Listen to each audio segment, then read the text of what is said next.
Mana. Menimcha o'xshadi. Assalomu alaykum. Ishoninglar, sizlar bilan shunaqa ko'p gaplashgim keladi. Ham pishiriqlarni, ham foydali maslahatlarni yetkazgim keladi. Bilmayman vaqtimiz yetadimi, yo'qmi. Bugun bizda Shedra Sonsa bilan birgalikda tvorogli pirojniy boshqachasi. Demak, ishni margarin bilan unni uvadalashdan boshladik. Qani keting qizlar. Bismillah.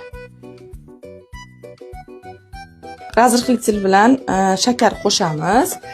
Shakardan keyin biroz aralashtirib olamiz xamirimizni yaxshilab.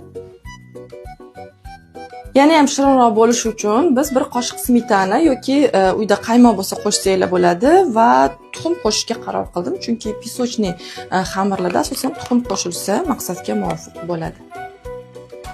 Bismillah. Xamirimiz tayyor bo'ldi. Endi buni ikkiga bo'lib, xolodilnikni morozilkasiga qo'yib qo'yamiz, muzlatgichni muzxonasiga. Hozir shuni ham negativli yozishim mumkin. Azizlar, endi nachinkasini tayyorlab olamiz. Tvorogni yaxshilab aralashtirib, iloji boricha quruq tvorog bo'lsin. Bitta tuxumni chaqamiz.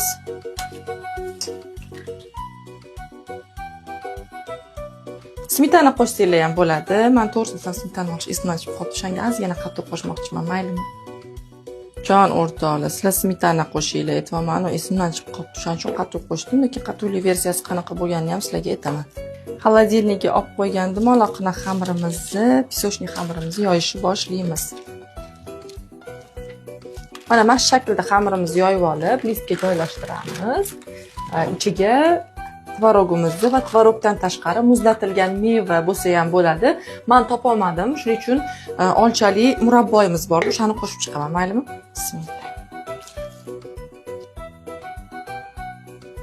Deyarli 70% tayyor bo'ldi. Endi qolgan xamirimizni, ikkinchi bo'lak xamirimizni ustiga tyorkada chiqarib olamiz.